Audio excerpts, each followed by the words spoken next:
Kenya. यहाँ पर आप देख पाओगे सोमालिया जो अपने आप पे बहुत ही फेमस है नेगेटिव रीजन की वजह से, उसके बिल्कुल साथ में आपको मिलेगा केनिया। राजधानी है केनिया की नैरोबी। 5 करोड़ 40 लाख की आबादी है। मेजॉरिटी पॉपुलेशन यहाँ पर फॉलो करती है क्रिश्चियन फेथ। और आप नोट कर पाओगे एक बहुत ज्यादा अच्छी लोकेशन पे ये देश है। इनकी बहुत बड़ी कोस्ट लाइन है, उपजाऊ जमीन है और लेक विक्टोरिया का पानी ये लोग एंजॉय करते हैं। नाउ ये कंट्री देखिए ठीक ठाक तरीके से ग्रो कर रहा था, मगर अचानक से चाइना की सरकार ने यहाँ पर इंटरवेंशन करनी स्टार्ट कर दी और यहाँ के पॉलिटिशियंस को अपनी तरफ करके इस देश को, पूरे देश को बहुत बड़े डेट ट्रैप में फंसा दिया। जी हाँ, आज के समय केनिया एक बहुत बड़े डेट ट्रैप में आ चुका है। चाइना का जो टोटल डेट है आज के समय केनिया पर, इसकी कोई एग्जैक्ट एस्टिमेशन आपको मिलेगी नहीं, मगर कई रिसर्चर्स ये मान के चलते हैं कि करीब $6 बिलियन का डेट केनिया ने उठा रखा है फ्रॉम चाइना। और यहाँ पर हुआ क्या कि इन्होंने इतने ज्यादा हैवी इंटरेस्ट रेट पर यह लोन लिया था कि चाइना का लोन चुकाने के लिए काफी बार इनको IMF से और सोर्सेज से और ज्यादा लोन लेना पड़ा, जिसकी वजह से टोटल डेट जो केनिया आज के समय ले बैठा है ये $80 बिलियन का है। और अगर यहाँ पे आपका सवाल यह है कि अच्छा अगर केनिया इतने जरा डेट में आ चुका है तो पक्का कोई ना कोई इनका पोर्ट, फॉर एग्जांपल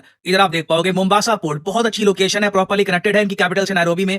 ये जो पोर्ट है ये तो चाइना ले गया होगा लीज पर 99 साल के लिए, या फिर लामू पोर्ट। तो इसका आंसर है नहीं।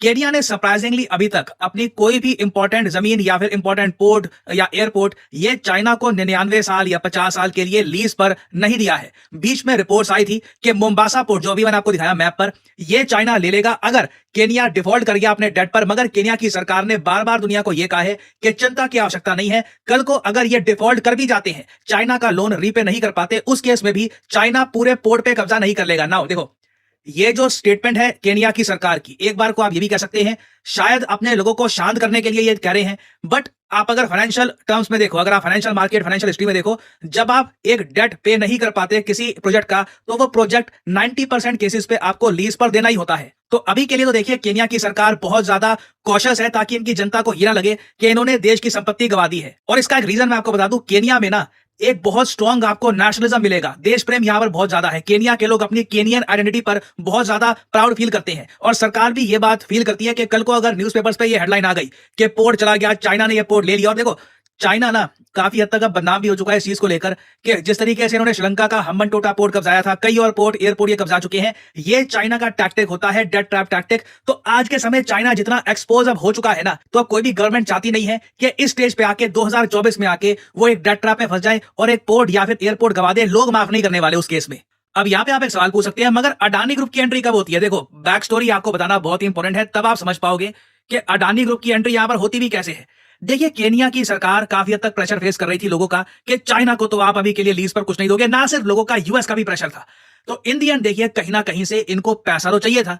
तो केनिया की सरकार ने यह सोचा कि इनकी राजधानी के पास ना एक बहुत ही बड़ा एयरपोर्ट है, इधर आप देख पाओगे जोमो केनियात्ता इंटरनेशनल एयरपोर्ट। इधर आप देख पाओगे यहाँ पर ये इसकी बहुत बड़ी स्ट्रिप है, ये यहाँ पे आप देख पाओगे ये है वो एयरपोर्ट, काफी बड़ा इंटरनेशनल एयरपोर्ट है, केनिया का सबसे आप कह सकते हैं इंपॉर्टेंट एयरपोर्ट है।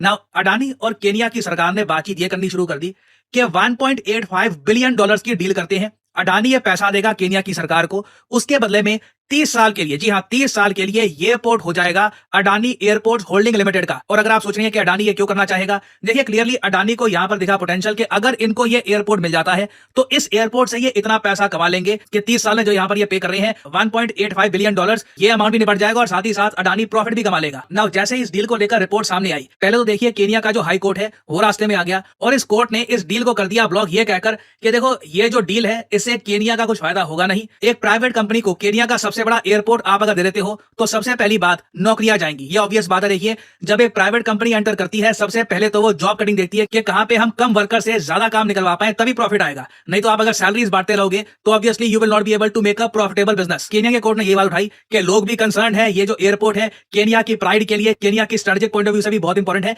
तो ये डील ब्लॉक हो गई और अब हम देख रहे हैं कि कई लोग जो एयरपोर्ट्स में काम करते हैं, कई वर्कर यूनियन के लोग ये ऑल टुगेदर कह रहे हैं कि कल को ऐसा ना हो जाए कि कोर्ट में कुछ दलील प्रस्तुत करके अडानी वापस ये जो इंपॉर्टेंट एयरपोर्ट है ये अपने पास ले ले 30 साल के लिए। तो अब अच्छे से प्रोटेस्ट हो रहा है एयरपोर्ट के आसपास और लोग डिमांड कर रहे हैं कि ऑल टुगेदर अडानी को ही देश से बाहर निकाल दो, एंश्योर करो कि कल को हमारा एयरपोर्ट या फिर कोई और प्रोजेक्ट एक प्राइवेट कंपनी के हाथ नहीं जाएगा। नाउ मुझे लग रहा है कि डेफिनेटली इसमें कहीं ना कहीं चाइना का एक इन्वॉल्वमेंट है। आप देखोगे ग्लोबल टाइम्स ने इस पर एक प्रॉपर आर्टिकल भी पब्लिश किया है कि केनियन एविएशन वर्कर स्ट्राइक, इन्होंने हड़ताल कर दी over planned airport leasing to Indian company. देखो चाइना का मैं समझ सकता हूं, इनको बहुत गुस्सा आया होगा जब अडानी ग्रुप पिक्चर में भी आया कि अभी तक देखिए चाइना कुछ यहाँ पर लीज पर ले नहीं पाया, इंडियन कंपनी उससे ज्यादा आगे आ रही है। और एक बार को आप कह सकते हैं चाहे अडानी ग्रुप की जो इंटेंशन है वो प्योर हो, वो चाहते नहीं कि यहाँ पर डेट ट्रैप बना के बाद में एक मिलिट्री बेस बना दो किसी जगह को, कुछ उनकी खराब इंटेंशन थी नहीं, मगर ये एक डिसएडवांटेज इंडियन कंपनीज को फेस करना पड़ेगा क्योंकि चाइना ने ना इन्वेस्टमेंट जो आती है फ्रॉम एशियन कंट्रीज, इन पर बहुत बड़ा आप कह लो एक क्वेश्चन मार्क लगा दिया है।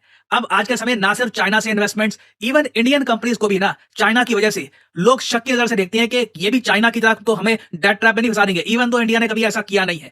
और ये हमारा डिसएडवांटेज है कि चाइना ये सब हमसे कई साल पहले करता गया और हम काफी लेट हो गए। कई कंट्रीज में देखिए, फॉर एग्जांपल केनिया की अगर मैं बात करूं, दसियों साल से यहां पर चाइना के डेट ट्रैप की चिंता बनी हुई है, इनके लोग काफी चिंतित है। तो ऐसे कंट्री में ना कोई भी और फॉरेन कंट्री आने की कोशिश करेगी, उनकी कंपनी भी एंटर करने की कोशिश करेगी, तो लोग ऑब्वियसली शक की नजर से देखेंगे। तो इंडियन कंपनीज ये सब काम अगर आज से काफी साल पहले करती तो शायद ये प्रॉब्लम्स ना आती। तो केनिया का देखिए केस अभी बहुत ज्यादा कॉम्प्लिकेटेड हो चुका है, बट अफ्रीका में अभी बहुत सारे देश और हैं जहां पर इन्वेस्टमेंट अपॉर्चुनिटीज है। इंडियन कंपनीज 10 साल के लिए, 20 साल के लिए यहां पर पोर्ट, एयरपोर्ट ये ले सकती है लीज पर, इससे कमा सकती है प्रॉफिट, और ऑब्वियसली इससे इंडिया को फायदा ये होगा, हमारी सरकार को मिलेगा इससे टैक्स, जो अल्टीमेटली लोगों पे ही खर्चा जाता है। तो केनिया का केस देखो अभी काफी हद तक मैं कहूंगा कि डन एंड डस्टेड है। मुझे लगता नहीं है कि इसमें कुछ और ज्यादा अब हो पाएगा। एवरीथिंग इज ब्लॉक, कोर्ट रास्ते में आ चुका है, लोग प्रोटेस्ट कर रहे हैं। मगर मैं आपको यह बता दूं, अफ्रीका के पूरे कॉन्टिनेंट में अभी बहुत सारी आपको ऐसी न्यूज देखने को मिलेगी जहां पर चाइना की सरकारी कंपनीज और प्राइमरी दोस्तों मालदीव से इंडिया कुत्ते की तरह भागा है, फिर बांग्लादेश ने मार मार के इंडिया को भगाया है। अब दुनिया से इंडिया वापस आ रहा है, यानी हर दुनिया का मुल्क इंडिया को भगा रहा है। अडानी ग्रुप जो इंडिया का एक दोस्तों बहुत बड़ा इंडस्ट्रियल कॉम्प्लेक्स है, जिसके अंडर इंडिया की सारी बिजली उसके पास है, सारा ट्रांसपोर्ट, सारे रोड उस बंदे की मलकियत है, और उसके अलावा सारे पोर्ट्स, बंदरगाहें भी इस बंदे की है। ये एक बहुत बड़ा माफिया है, बहुत बड़ा नेटवर्क है। इसने कीनिया में जाकर भी कीनिया के एक एयरपोर्ट पर कब्जा करने की कोशिश की है। दोस्तों एयरपोर्ट है बिल्कुल कीनिया की कैपिटल के पास, और बहुत बड़ा इंटरनेशनल एयरपोर्ट है, जंबो एयरपोर्ट। इस एयरपोर्ट को कीनिया की सरकार से इन्होंने 1.85 बिलियन डॉलर में खरीदने की कोशिश की है। जबकि कीनिया के लोग अपने बहुत ज्यादा नेशनलिस्ट हैं, वो कभी भी ये नहीं होने देते कि उनके मुल्क का एक हिस्सा भी आप किसी को भेज दें। आप देखें तो ये सारा इल्जाम चाइना पर लगा रहे हैं, जबकि चाइना ऐसे मुआहदे किसी से भी नहीं करता। पाकिस्तान से उसने सीपैक का एक बहुत बड़ा मुआहदा 60 बिलियन डॉलर का किया था। 60 बिलियन डॉलर दोस्तों बहुत बड़ी चीज होती है, लेकिन इसमें कोई भी ऐसी क्लास नहीं कि अगर पाकिस्तान ना दे पाया कर्जा तो ये सारा कुछ उसका हो जाएगा। जबकि इंडिया को देखें, 1.85 बिलियन डॉलर का मुआहदा किया,